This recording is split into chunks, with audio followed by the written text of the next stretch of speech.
बेटा या बेटी। रात के 10 बज रहे थे। डोरबेल की घंटी बजी तो नेहा ने दरवाजा खोला। बाहर नेहा का पति हर्ष खड़ा था। वह नेहा को लगभग धकेलता हुआ घर के अंदर आया। नेहा और हर्ष की दोनों बेटियां सो रही थी। डॉक्टर से मेरी बात हुई है, कल जांच के लिए चलना है।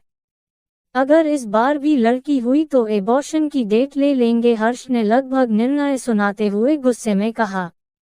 हर्ष और नेहा की पहले से ही 2 बेटियां थीं। जब तीसरी बार नेहा गर्भवती हुई तो नेहा की सास ने स्पष्ट कह दिया था, देखिए तुम दोनों, मुझे इस बार पोता ही चाहिए, वरना मुझसे बुरा कोई नहीं होगा।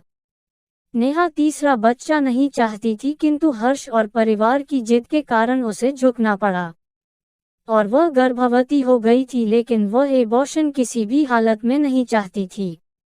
इसलिए उसने भी हर्ष से कहा, चाहे लड़का हो या लड़की हो, मैं एबॉर्शन नहीं कराऊंगी। पागल हो गई हो क्या? 3 लड़कियों की पढ़ाई और शादी का खर्च कैसे पूरा होगा? हर्ष ने गुस्से में नेहा को घूरते हुए कहा, क्यों, लड़का होने पर खर्च कम हो जाएगा।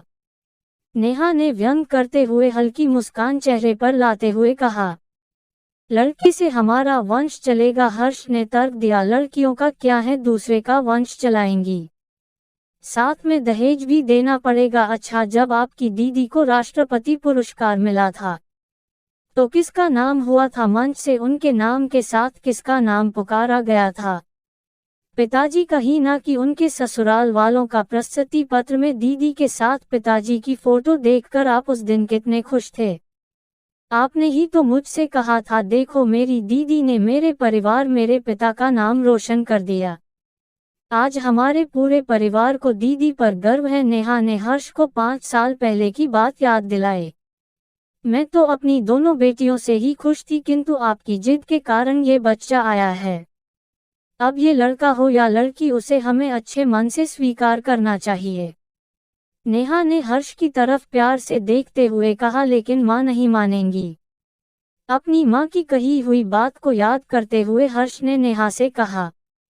नेहा ने कहा, आप उनकी चिंता मत कीजिए, मैं उनसे बात करूंगी।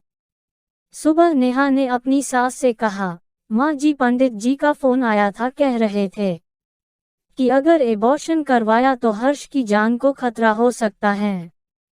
राहु मंगल के साथ मार्गशीर्ष का दोष बन रहा है। नेहा की बातें सुनते ही नेहा की सास घबरा गई। नहीं, तुम एबॉर्शन नहीं कराओगी, चाहे बेटा हो या बेटी। यदि पंडित जी ने कहा है तो उनसे कहना वो इस ग्रह की शांति के लिए पूजा कर दे, ताकि मेरे बेटे के ऊपर से कोई भी बला हो तो वह टल जाए।